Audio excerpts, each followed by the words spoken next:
Mi nombre es Román y, a mis 42 años, había llegado a creer que la paz era posible. La había construido con mis propias manos, ladrillo a ladrillo, sobre los cimientos de un pasado que hice todo lo posible por enterrar. Desde la ventana de mi despacho, el mundo era una sinfonía de verdes y azules. El césped de mi jardín, cortado a la perfección, se extendía hasta encontrarse con el agua cristalina de la piscina. Era una tarde de sábado en Guadalajara, el tipo de tarde tranquila y soleada que se siente como una recompensa. El aire olía a tierra mojada y a jazmín. Sobre mi escritorio de caoba pulida, junto a una pantalla que mostraba las rutas de mi flota de camiones cruzando el país, descansaba mi mano. En mi muñeca, el discreto brillo del acero y el cuero gastado de un reloj antiguo. El reloj de mi abuela Inés. Lo toqué con la yema de los dedos, un gesto inconsciente que repetía docenas de veces al día. Era mi ancla, mi recordatorio de dónde venía y, más importante, de lo que había decidido ser. La puerta de roble se abrió con un suave crujido y entró Adela, mi esposa. Llevaba un vestido de lino blanco que ondeaba a su alrededor mientras caminaba, y su sonrisa era la única pieza de arte que realmente necesitaba en aquella habitación llena de lujos. Detrás de ella, como dos pequeños satélites llenos de energía, venían nuestros hijos. Uriel, con sus 8 años y las rodillas perpetuamente raspadas, y Dalia, mi pequeña de 6, con sus ojos curiosos y una diadema de flores torcida sobre su cabello oscuro. «Papá, ¿estás trabajando?», preguntó Uriel, asomando la cabeza por encima del escritorio. «Solo pensando», respondí, girando mi silla para mirarlos. «¿En qué piensas?», preguntó Adela, apoyando una mano en mi hombro. Su tacto era cálido, familiar. Miré sus rostros, la confianza en los ojos de mi esposa, la inocencia despreocupada en los de mis hijos. Eran mi universo. Todo lo que había construido, cada reunión interminable, cada noche sin dormir, cada riesgo calculado, se reducía a ellos. A este momento. En la suerte que tenemos, dije, y lo sentía en cada fibra de mi ser. Fue entonces cuando sonó. No el teléfono, ni una alarma. Fue el timbre del intercomunicador de la puerta principal, un sonido nítido y digital que cortó la paz de la tarde como un cuchillo. Fruncí el ceño. No esperábamos a nadie. «¿Quién será?», murmuró Adela. Me encogí de hombros y me acerqué a la tableta de la pared que controlaba la seguridad de la casa. Con un toque, la imagen de la cámara exterior apareció en la pantalla. Y el mundo se detuvo. Mi corazón dio un vuelco tan violento que sentí un dolor agudo en el pecho. El aire se me escapó de los pulmones. Allí, de pie frente a mi imponente portón de hierro forjado, bajo el sol de la tarde, estaban ellos.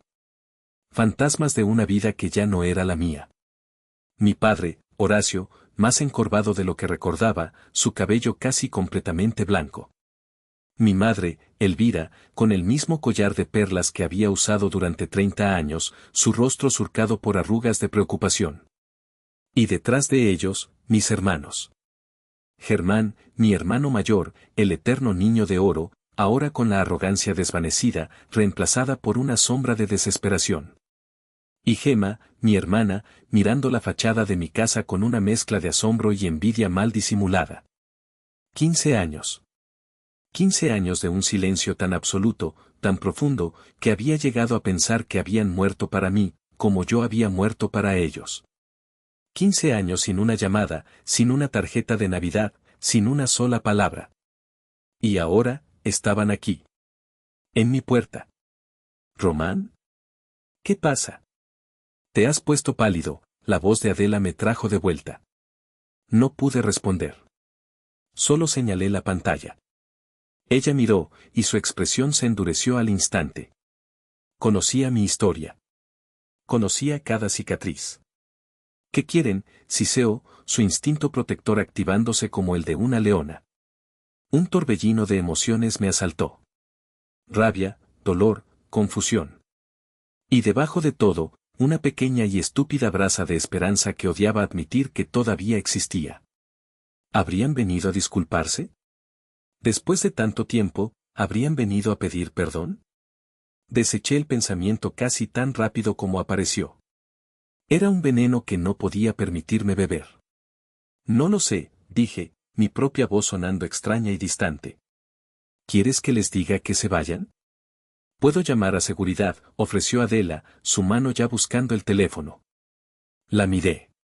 Vi la furia en sus ojos, una furia que sentía en mi nombre. Y en ese momento, tomé una decisión. Ya no era el niño asustado que habían desechado. Ya no era el joven roto que habían humillado. Era un hombre. Un hombre que había construido su propio reino. Y en tu propio reino, no huyes de los dragones. Los enfrentas. No, dije, mi voz recuperando su firmeza. Yo me encargo de esto. Besé a Adela en la frente y acaricié las cabezas de mis hijos. Vayan al jardín con mamá. Papá tiene que hablar con unas personas. Ellos asintieron, ajenos a la tormenta que se gestaba. Mientras los veía salir por la puerta de cristal hacia el césped, respiré hondo. Me ajusté el reloj en la muñeca, el frío metal contra mi piel. Caminé por el largo pasillo de mármol, cada paso resonando en el silencio de la casa. Me dirigía a la puerta principal, a confrontar a los fantasmas de mi pasado. Después de 15 años, el juicio final había llegado. Mientras mis pies me llevaban hacia la puerta, mi mente viajaba hacia atrás, a un tiempo y un lugar que se sentían como otra vida. A la casa de techos bajos y paredes finas donde crecí, sintiéndome siempre como un invitado, un extraño en mi propia piel. Tenía 10 años. La mesa del comedor era el escenario principal de la dinámica de mi familia. Mi padre, Horacio, se sentaba en la cabecera, un rey en su modesto castillo. Mi hermano mayor, Germán, que entonces tenía 13 años, acababa de llegar del entrenamiento de fútbol, con las mejillas sonrosadas y el pecho hinchado de orgullo. Metí 2 goles hoy, anunció, dejando caer una medalla de plástico dorado sobre la mesa. El entrenador dice que soy el mejor delantero de la liga. Ese es mi hijo, exclamó mi padre, sus ojos brillando. Un hombre de verdad, fuerte, un líder. No como otros que prefieren esconderse detrás de los libros. Su mirada se desvió hacia mí por una fracción de segundo, lo suficiente para que la indirecta me golpeara como una piedra. Mi madre, Elvira, se apresuró a servirle a Germán la porción más grande de carne. Tienes que comer bien, mi campeón. Para que sigas siendo el orgullo de la familia. Yo me encogí en mi silla. Con manos temblorosas, saqué de mi mochila un examen de matemáticas. Una calificación perfecta. Un 10 grande y rojo, rodeado de felicitaciones de la maestra. Lo deslicé sobre la mesa, un ofrecimiento tímido. Yo, saqué un 10, susurré. Mi padre lo miró de reojo, sin el más mínimo interés. Bien. Es tu obligación. Se volvió hacia Germán de nuevo. Pero el carácter, hijo, el carácter se forja en el campo, no en un salón de clases. Sentí un nudo en la garganta. Miré a mi madre, buscando un rescate, una palabra de aliento. Ella simplemente suspiró. Intenta ser un poco más como tu hermano, Román. No te hará daño. Germán me dedicó una sonrisa burlona por encima de su plato. Yo bajé la vista y me concentré en empujar la comida de un lado a otro. En esa mesa, aprendí mi lugar, era invisible. La invisibilidad se hizo más densa unas semanas después. El cumpleaños de Germán fue un evento magno.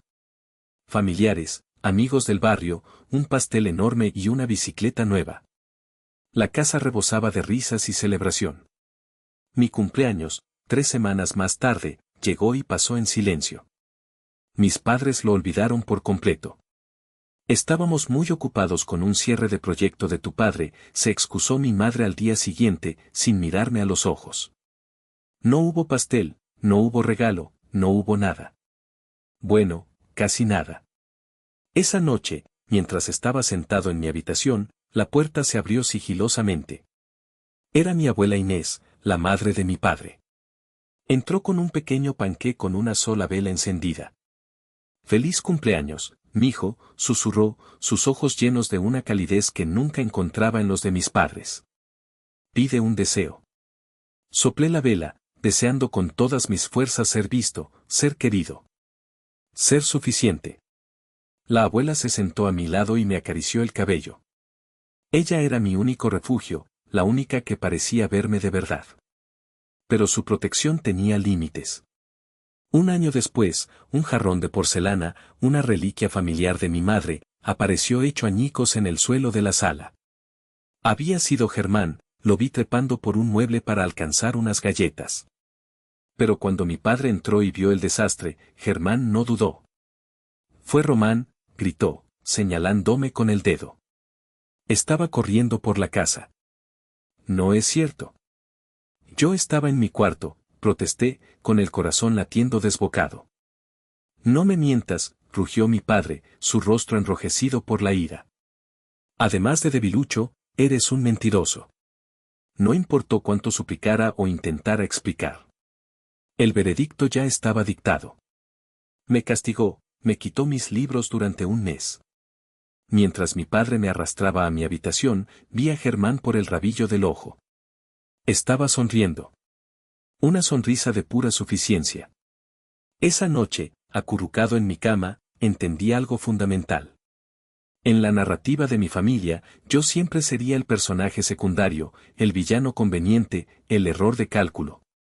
Y Germán siempre sería el héroe. Crecí a la sombra de mi hermano, una sombra fría y solitaria. Me refugié en los estudios, no porque me lo pidieran, sino porque los libros eran mis amigos. En sus páginas, podía ser un héroe, un explorador, un sabio. Podía ser cualquier cosa menos el hijo invisible de Horacio y Elvira. Cada calificación perfecta era un acto de rebelión silenciosa, un grito ahogado que decía, estoy aquí. Existo. Pero ellos nunca lo escucharon. Estaban demasiado ocupados aplaudiendo en la línea de banda de un campo de fútbol. El tiempo pasó, y la brecha entre mi familia y yo se convirtió en un abismo.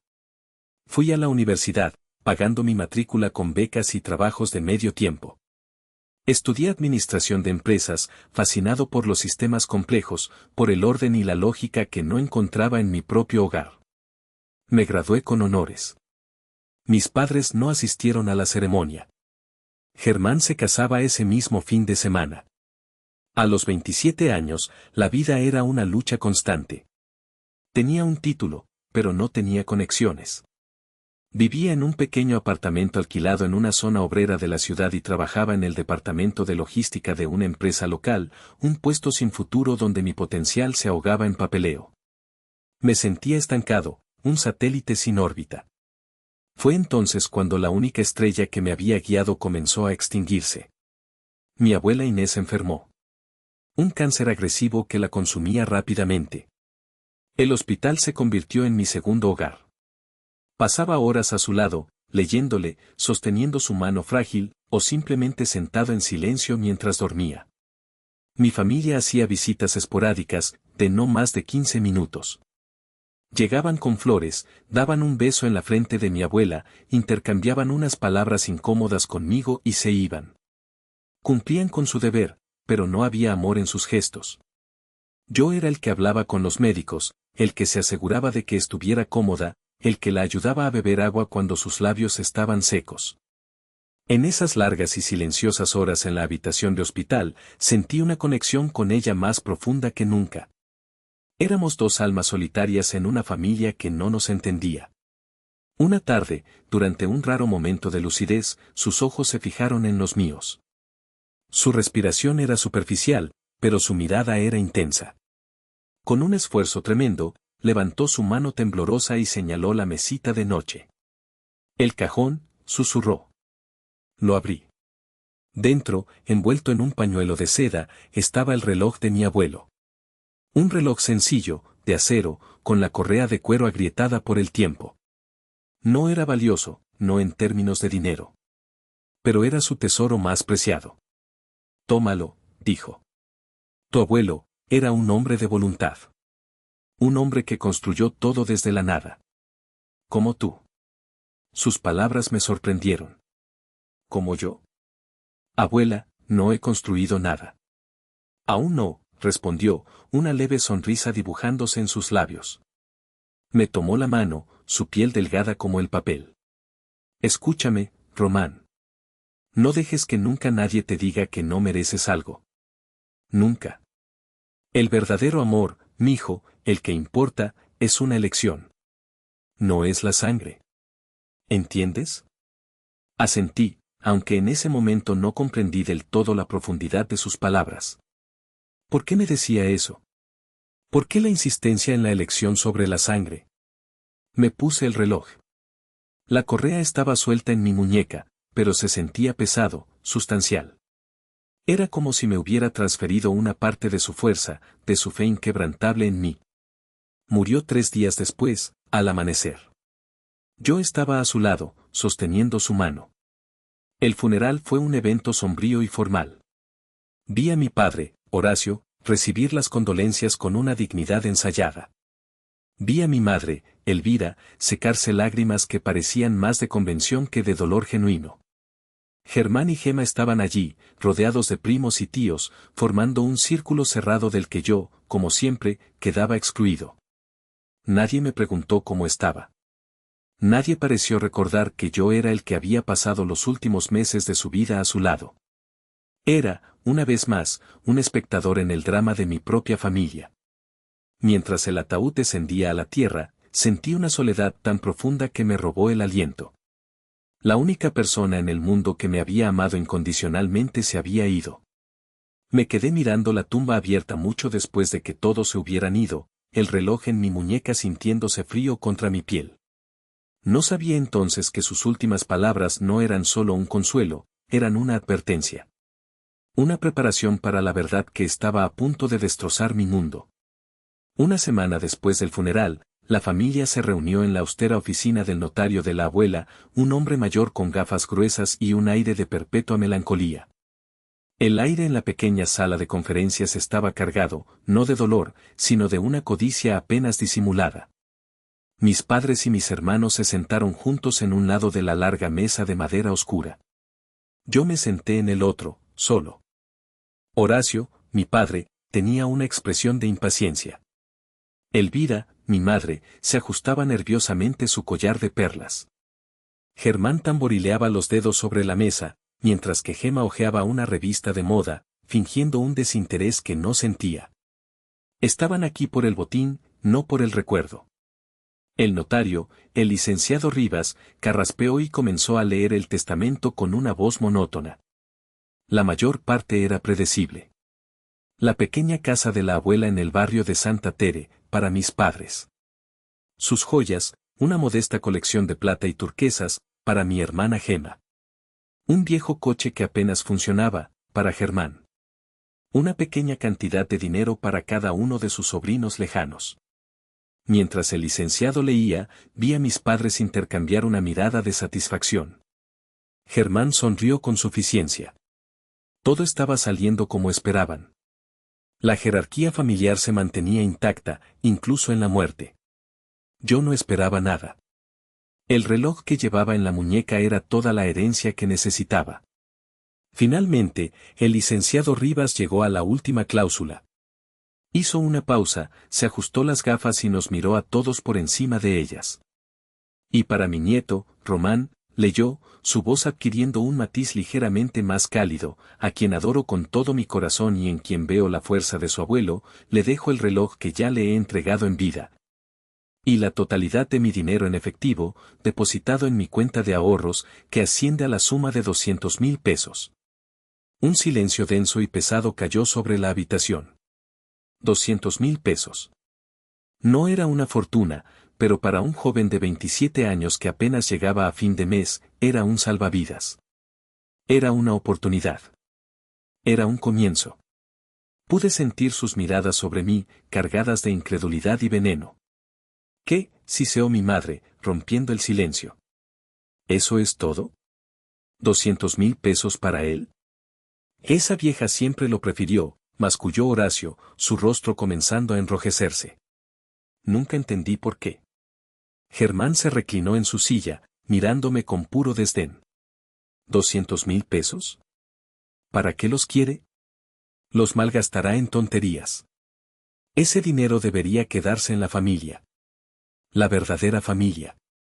La forma en que pronunció esas últimas dos palabras, con un énfasis sutil pero afilado, me atravesó. Era una aguja envenenada, y sentí su efecto al instante. El licenciado Rivas, ajeno o fingiendo serlo a la atención, continuó. La señora Inés dejó una nota personal adjunta a esta cláusula. Abrió un pequeño sobre. Dice así: Román, mijo. Usa este dinero para construir la vida que te mereces, no la que otros te digan que debes tener. Sé valiente. Sé honorable. Y nunca olvides que la familia que eliges es tan importante como aquella en la que naces. La lectura de la nota fue como echar gasolina al fuego. ¡Qué estupideces!, espetó mi padre, golpeando la mesa con el puño. Siempre llenándole la cabeza de ideas. Tratando de ponerlo en nuestra contra. Ya es suficiente, Horacio, dijo mi madre, aunque sin mucha convicción. Me quedé en silencio, procesando las palabras de mi abuela. La familia que eliges. ¿Por qué insistía tanto en eso? El dinero era una sorpresa, pero su mensaje era lo que realmente resonaba en mi interior. Ella sabía. Sabía lo solo que me sentía, lo mucho que luchaba. Me había dado no solo dinero, sino permiso. Permiso para buscar mi propio camino, para encontrar mi propia gente. Me levanté, sintiendo que no podía respirar en esa habitación un segundo más. Gracias, licenciado, dije, mi voz sonando ronca. Si eso es todo. Espera un momento, me interrumpió Germán, levantándose también. ¿No vas a decir nada? ¿Te vas a llevar el dinero así como si nada? Es lo que la abuela quería, respondí, mirándolo directamente a los ojos. La abuela estaba vieja y senil, replicó él. No sabía lo que hacía. Esa fue la gota que derramó el vaso. La ira, suprimida durante años, finalmente burbujeó a la superficie. Ella era la única que sabía exactamente lo que hacía, dije, mi voz temblando de furia contenida. Era la única que me veía. La única que me quería. La tormenta, que se había estado gestando durante 27 años, estaba a punto de estallar. Y yo, ingenuo, no tenía idea de que la verdad que revelaría sería mucho más devastadora que cualquier insulto o desprecio que hubiera soportado hasta entonces. La discusión continuó en el coche de camino a casa de mis padres y explotó en cuanto cruzamos la puerta. La casa, que nunca se había sentido como un hogar, se convirtió en un campo de batalla. No puedo creer la desfachatez, gritaba mi padre, paseándose por la sala. Después de todo lo que hemos hecho por ti, y te atreves a insinuar que no te queremos. ¿Qué han hecho por mí?, repliqué, la adrenalina ahogando mi miedo. ¿Ignorarme? ¿Compararme constantemente con Germán? ¿Hacerme sentir como un estorbo cada día de mi vida? Te hemos dado un techo. Comida. Educación, gritó mi madre, sus manos crispadas. Más de lo que muchos niños tienen.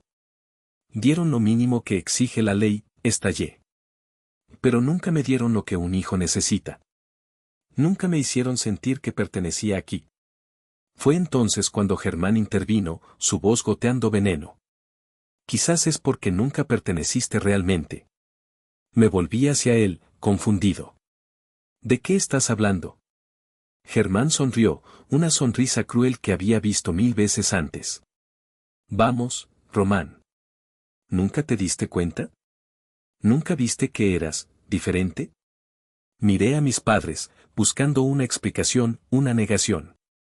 Mi madre desvió la mirada, sus labios temblando. Mi padre tenía la mandíbula apretada, sus ojos oscuros llenos de una furia que no entendía. ¿Diferente cómo?, pregunté, aunque una sensación helada de pavor comenzaba a deslizarse por mi columna vertebral. Las palabras de la abuela volvieron a mí, la elección, no la sangre. Fue mi padre quien finalmente detonó la bomba. Se detuvo frente a mí, su rostro a centímetros del mío, su aliento oliendo a café rancio y a ira reprimida. Familia, rugió, la palabra explotando como un disparo. Tú ni siquiera eres de nuestra sangre. El mundo se inclinó sobre su eje. La habitación pareció distorsionarse, los sonidos se ahogaron como si estuviera bajo el agua. Lo único que podía oír era el latido de mi propio corazón, un tambor salvaje en mis oídos. ¿Qué dijiste?, logré articular. Y entonces, gritó las palabras que se grabarían a fuego en mi memoria para siempre, las palabras del gancho de mi historia, la verdad que lo explicaría todo. Eres adoptado, su voz era un trueno que hizo vibrar las ventanas. Te recogimos cuando tu madre, una amiga de la Universidad de Elvira, murió en un accidente. No tenías a nadie. Eras un huérfano. No mereces nada de esta familia porque no eres de esta familia. Cada palabra fue un golpe físico. Me tambaleé hacia atrás, buscando apoyo en una pared que de repente se sentía muy lejana. Adoptado. La palabra resonaba en el vacío que se había abierto dentro de mí. Todos mis sentimientos de no pertenecer, de ser un extraño, de repente cobraron un sentido terrible y devastador. No eran imaginaciones mías. Eran la realidad. Miré sus rostros. El de mi padre, contorsionado por una rabia que parecía liberadora para él. El de mi madre, bañado en lágrimas, pero sin una pizca de compasión por mí en sus ojos. Y mis hermanos. Germán y Gema me miraban con una expresión de triunfo, de validación. Como si la verdad finalmente confirmara lo que siempre habían pensado, que yo era inferior. Toda mi vida, susurré, mi voz rota. Ha sido una mentira. Te dimos una vida mejor, dijo mi madre, como si eso lo justificara todo. Me dieron una jaula dorada y se aseguraron de que supiera cada día que no era más que un pájaro prestado, respondí, un frío glacial extendiéndose por mis venas, apagando el dolor y dejando solo un vacío gélido. Mi padre señaló la puerta. Si no estás agradecido por el sacrificio que hicimos por ti, entonces lárgate. Coge el dinero de esa vieja loca y desaparece. No vuelvas nunca. No hubo más discusión. No había nada más que decir. La verdad había sido revelada, y era fea e irrevocable. Di media vuelta. Caminé hacia la puerta, mi cuerpo moviéndose por pura inercia. No cogí nada. Mis pocas pertenencias en esa casa de repente se sentían como las de un extraño. Solo llevaba puesto el reloj de mi abuela y en el bolsillo del pantalón, el cheque de 200,000 pesos que representaba mi única conexión con un amor genuino. Abrí la puerta y salí a la luz del sol de la tarde, que ahora parecía demasiado brillante, demasiado cruel.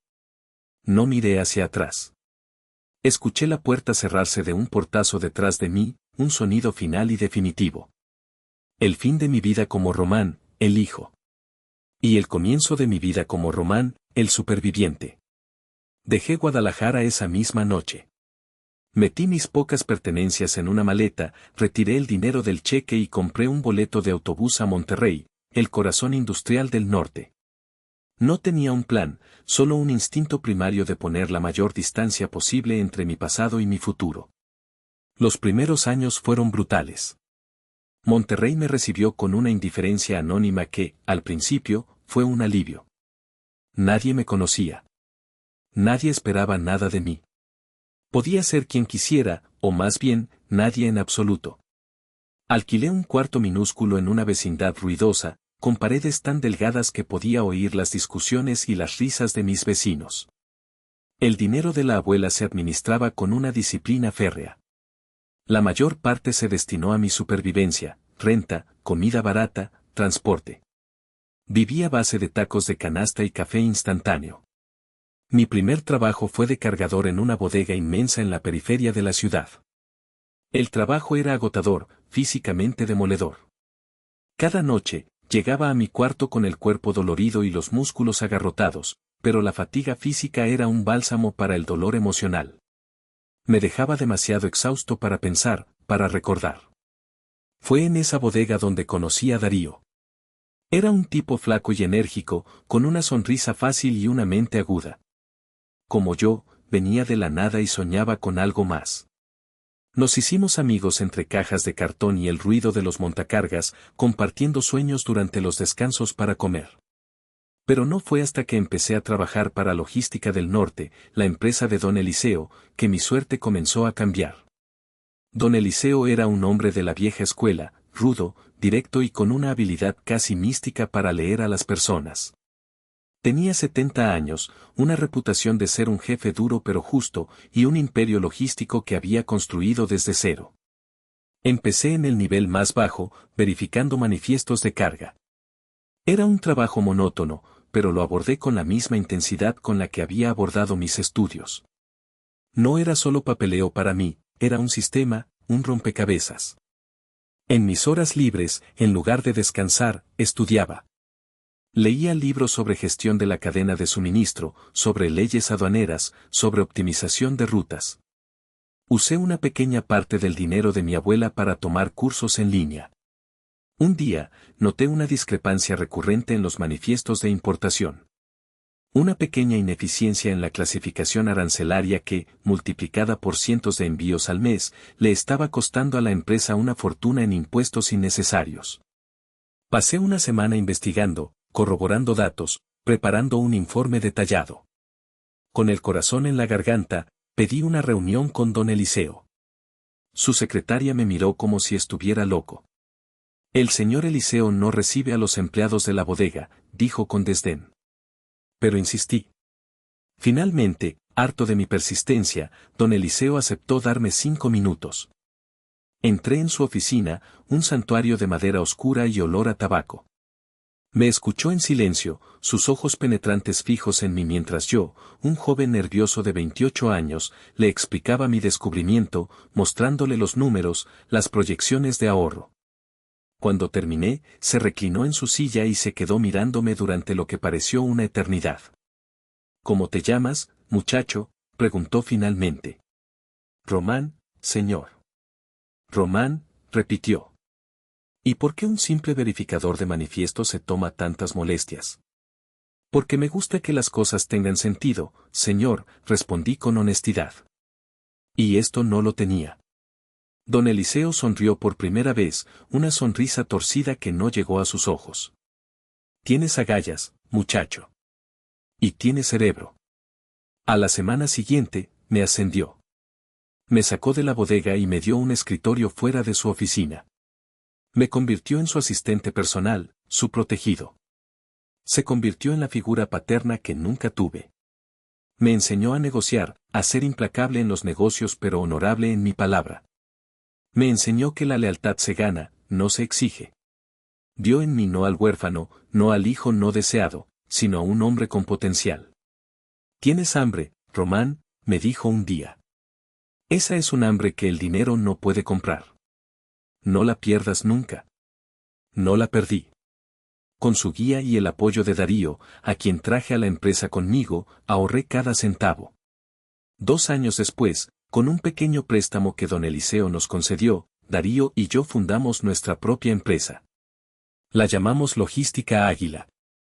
Empezamos con una sola camioneta vieja y una oficina del tamaño de un armario. Éramos solo nosotros dos, trabajando 20 horas al día, impulsados por café y ambición.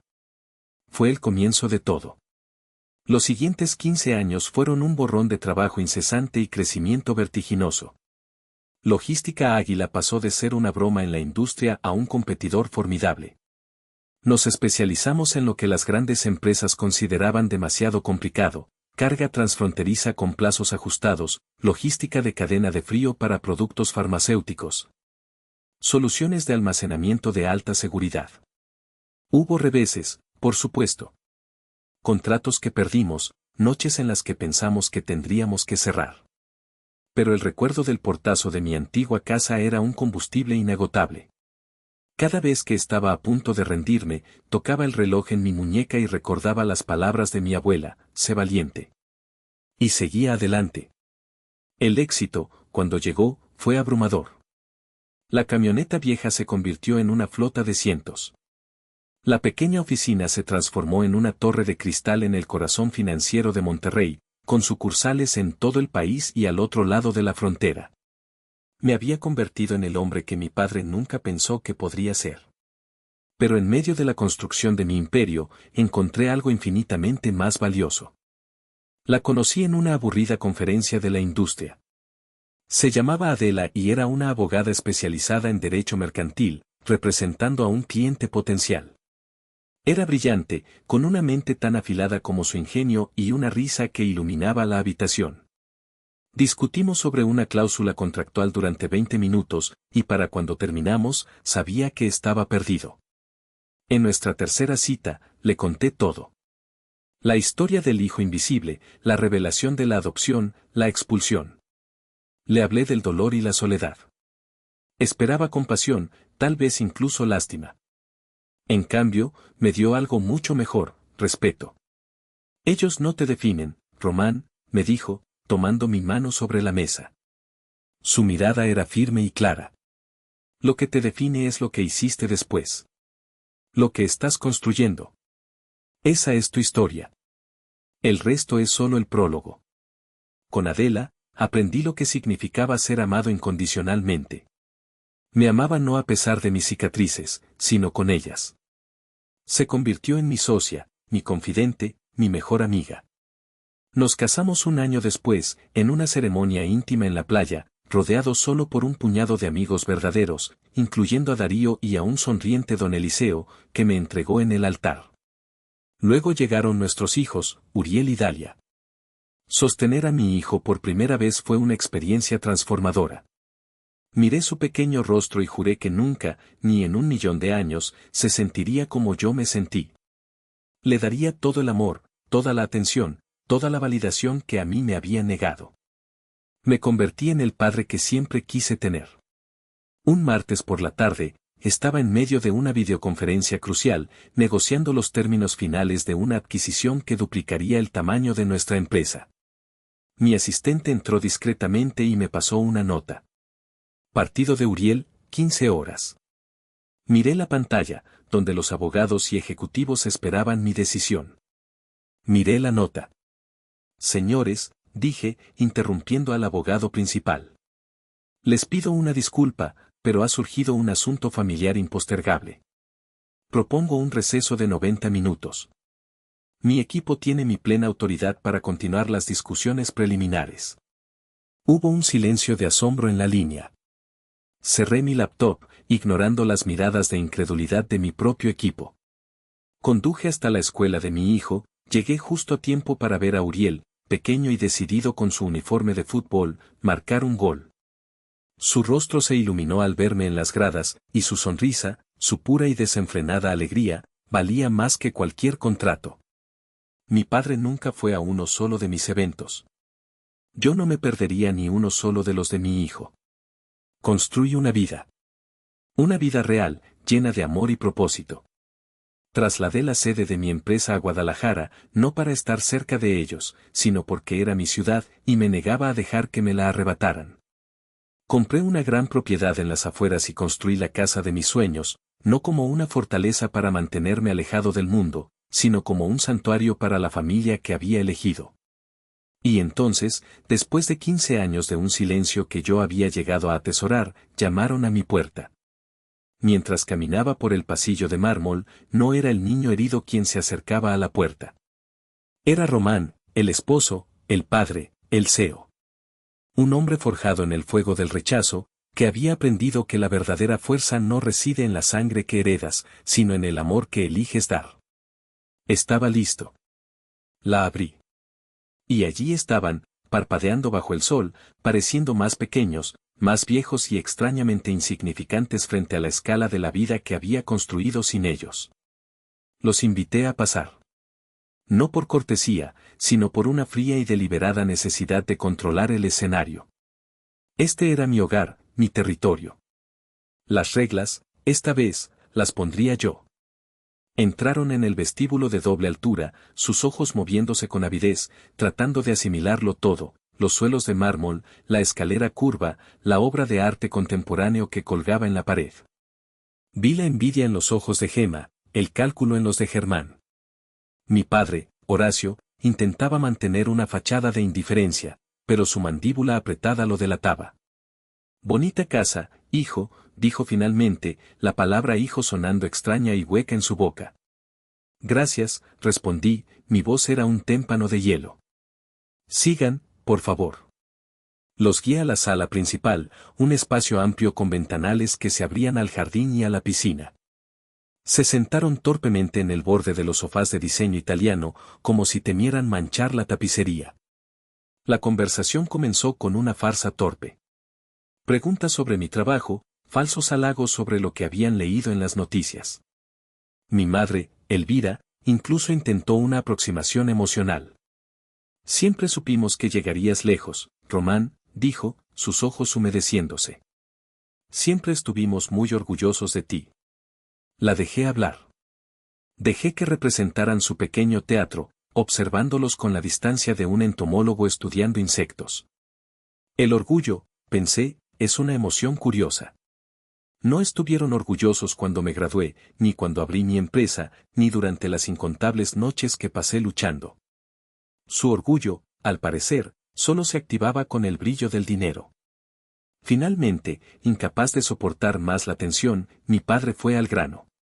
Con una voz que intentaba sonar digna pero que estaba teñida de humillación, me contó la historia de su caída. El negocio familiar, una pequeña ferretería que siempre había despreciado, había quebrado. Malas decisiones, la competencia de las grandes cadenas. Lo habían perdido todo. La casa de su infancia, la que yo recordaba, había sido embargada. Luego Germán tomó la palabra. Su divorcio era contencioso y caro. Había perdido su trabajo de gerente de nivel medio y no podía encontrar otro. Gema, por su parte, estaba ahogada en deudas de tarjetas de crédito. Eran un barco que se hundía, y habían venido a mí, al hijo que habían arrojado por la borda, esperando que yo fuera su puerto seguro. Entendemos que hemos cometido errores, Román, dijo mi padre, mirándome con una intensidad que no había visto desde el día que me echó. Éramos más jóvenes, no sabíamos. Lo que queremos decir, lo interrumpió Germán, impaciente, es que somos familia. Y la familia se ayuda. Me recliné en mi sillón, juntando las yemas de mis dedos. Familia, repetí la palabra, saboreando la ironía. Es curioso que uses esa palabra ahora. Fue Germán quien hizo la propuesta. Su arrogancia, aunque disminuida, no había desaparecido del todo. Pensamos que, podrías ayudarnos. Un préstamo, para empezar de nuevo. Para reconstruir el negocio familiar. Digamos, unos 40 millones de pesos. 40 millones de pesos. La cifra quedó flotando en el aire, obscena y absurda. Vi sus rostros, expectantes, nerviosos. La pequeña y estúpida brasa de esperanza que había sentido antes se extinguió por completo, dejando solo cenizas frías. No habían venido a disculparse. Habían venido con una factura. Dejé que el silencio se alargara, disfrutando de su creciente incomodidad. Finalmente, sonreí. Una sonrisa tranquila, desprovista de toda calidez. Familia, repetí de nuevo, esta vez con una voz suave y peligrosa. Déjenme contarles lo que sé sobre la familia. Sé que la familia celebra la Navidad junta. Vi las fotos en el perfil de Gema hace 10 años. Un árbol precioso. Sé que la familia celebra las bodas. Felicidades por tu primer matrimonio, Germán. Vi las fotos. Parecían muy felices. Sé que la familia se apoya en los bautizos, los cumpleaños, las vacaciones. Me detuve, mirándolos a cada uno. El color había desaparecido de sus rostros. 15 años, continué, mi voz tan afilada como un bisturí. 15 años de silencio. Ni una llamada para ver si estaba vivo o muerto. Pero ahora que su mundo se desmorona, ahora que necesitan 40 millones de pesos, de repente, ¿somos familia? Me levanté y caminé hacia el ventanal, dándoles la espalda por un momento. Miré a mis hijos, que jugaban en el césped, ajenos a todo. Mi verdadera familia. Mi respuesta es no, dije, volviéndome para enfrentarlos. La palabra resonó en la habitación silenciosa. No obtendrán ni un solo centavo de mí para sus negocios fallidos. Después de todo lo que hicimos por ti, farfulló Horacio, poniéndose de pie. Lo que hicieron por mí, lo corté. Me dieron un techo y me recordaron cada día que era una carga. Me enseñaron que el amor era condicional y que mi valor era nulo. Esa es su herencia. Y ahora, estamos a mano. Vi la desesperación en sus ojos. Y por un momento, sentí algo parecido a la compasión, no por ellos, sino por los niños inocentes atrapados en su desastre. Sin embargo, dije, mi voz suavizándose ligeramente. Los niños no tienen la culpa de los pecados de sus padres. Miré a Germán y a Gemma. Crearé fideicomisos educativos para sus hijos. El dinero irá directamente a sus universidades cuando llegue el momento. Ustedes no tocarán ni un peso. Es lo único que recibirán de mí. Era un acto de gracia que no merecían, pero era una declaración para mí mismo. Yo no era como ellos. Yo podía romper el ciclo. Ahora, dije, caminando hacia la puerta del vestíbulo y abriéndola. Creo que es hora de que se vayan. Salieron en silencio, humillados, derrotados. Eran solo 4 personas mayores y tristes, despojadas de su arrogancia. Cerré la puerta detrás de ellos, el suave clic del cerrojo sonando como la última palabra en una conversación de 42 años. Me apoyé en la madera fría. No sentí triunfo. No sentí alegría. Solo una inmensa, abrumadora y maravillosa sensación de paz. Era el silencio después de la tormenta. Adela apareció a mi lado y me tomó la mano. No dijo nada, no tenía que hacerlo. Juntos, miramos por la ventana como el coche viejo en el que habían llegado se alejaba por el largo camino de entrada, desapareciendo de mi vida, esta vez para siempre. Toqué el reloj en mi muñeca. El legado de mi abuela no eran los 200,000 pesos. Era la sabiduría de sus palabras, la familia que eliges. Miré a mi esposa, y a través del cristal, a mis hijos. Lo había entendido. Finalmente, estaba en casa.